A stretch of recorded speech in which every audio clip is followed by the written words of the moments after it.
안녕하세요. 오늘 저희가 함께 살펴볼 자료들 정말 흥미로운데요. 중동의 지정학적 긴장, 특히 이스라엘하고 이란 충돌 문제요. 이게 뭐 세계 금융시장이나 유가에 미치는 영향도 크고 또 갑자기 트럼프 가문이 새 사업 발표한 것까지 정보가 정말 다양하게 얽혀 있어요. 이 복잡한 내용들 속에서 당신께 꼭 필요한 핵심, 그리고 이건 좀 주목해야겠다 싶은 지점들 딱 짚어보는 게 오늘 저희 목표입니다. 바로 시작해 볼까요? 네, 좋습니다. 지금 뭐 상황이 정말 유동적이죠. 보내주신 자료들에서도 딱 보이는데 이란 쪽에서는 아랍 중재국 통해서 휴전이나 핵협상 다시 해볼까 하는 그런 움직임이 좀 보여요. 근데 또 동시에 이스라엘은 공세 절대 안 멈춘다. 아주 단호한 입장이란 말이죠. 네. 이런 상반된 신호들이 시장에는 또 어떻게 작용하는지 같이 한번 파헤쳐보죠. 맞아요.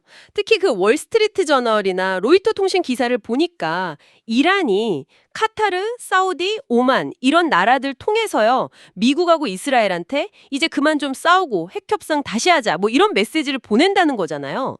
근데 트럼프 대통령한테 이스라엘 휴전 중재를 요청했다?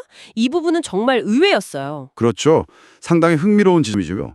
하지만 이란도 그냥 뭐 하자는 건 아니고 이스라엘 공격이 일단 멈춰야 그래야 진지하게 협상 테이블에 앉겠다. 이런 조건을 딱 걸었어요.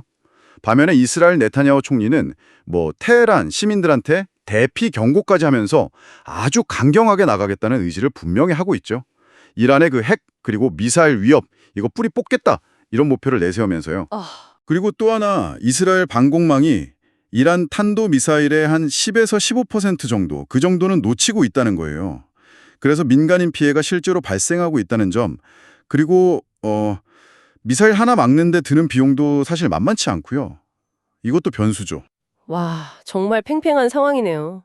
이런 분위기가 금융시장에는 뭐 바로 나타났을 것 같은데 S&P 500 지수는 좀 오르고 유가는 내렸다. 이런 내용이 있었죠. 네, 맞아요. 일단 이란이 협상 의사를 살짝 내비쳤다. 이 소식이 딱 전해지니까 전면전까지는 안 가나 하는 그런 우려가 조금 가라앉았어요. 그래서 시장이 잠시 좀 안도하는 모습을 보인 거죠.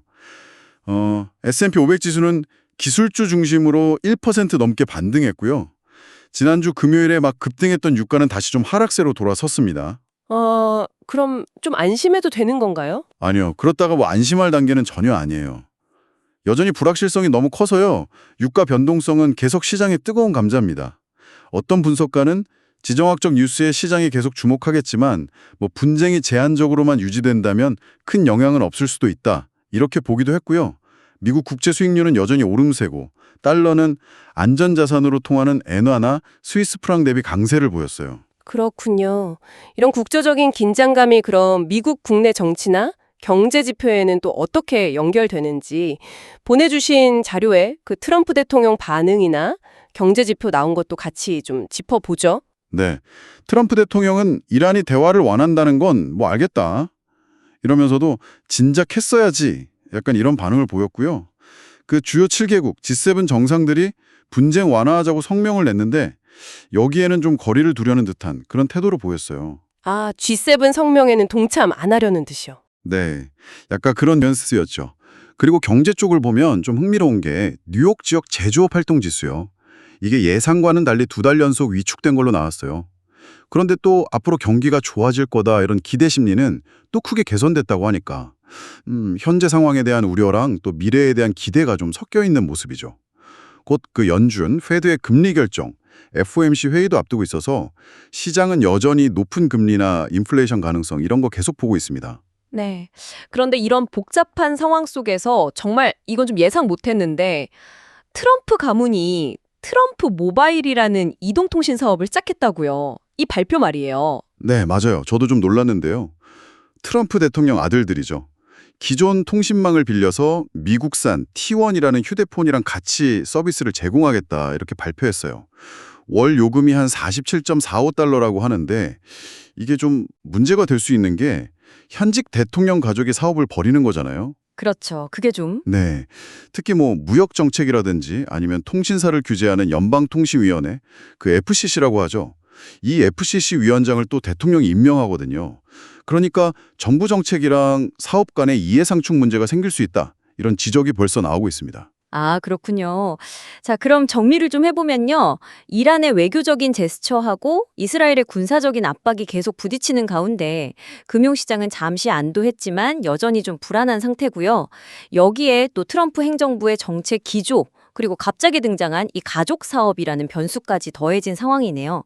정말 여러 요소가 얽혀 있네요. 그렇습니다. 딱 지정학적 긴장, 또 각국의 정치적인 계산, 경제 지표, 그리고 이런 예상치 못한 사업 발표까지 이 모든 것들이 지금 다 맞물려서 돌아가고 있어요. 앞으로는 특히 그 육아 안정 문제랑 글로벌 공급망이 어떻게 유지될지 이게 정말 관건이 될 겁니다. 네. 오늘 저희가 함께 짚어본 이 정보들을 바탕으로요. 앞으로 몇 주간 이스라엘과 이란의 다음 행보, 또 미국의 역할이 어떻게 변할지 이걸 계속 주시해 보시면 좋겠습니다. 이것이 유가뿐만 아니라 세계 경제 전체에 어떤 연쇄적인 영향을 미칠지 주목해야 할 텐데요. 특히 만약에 정말 만약에요.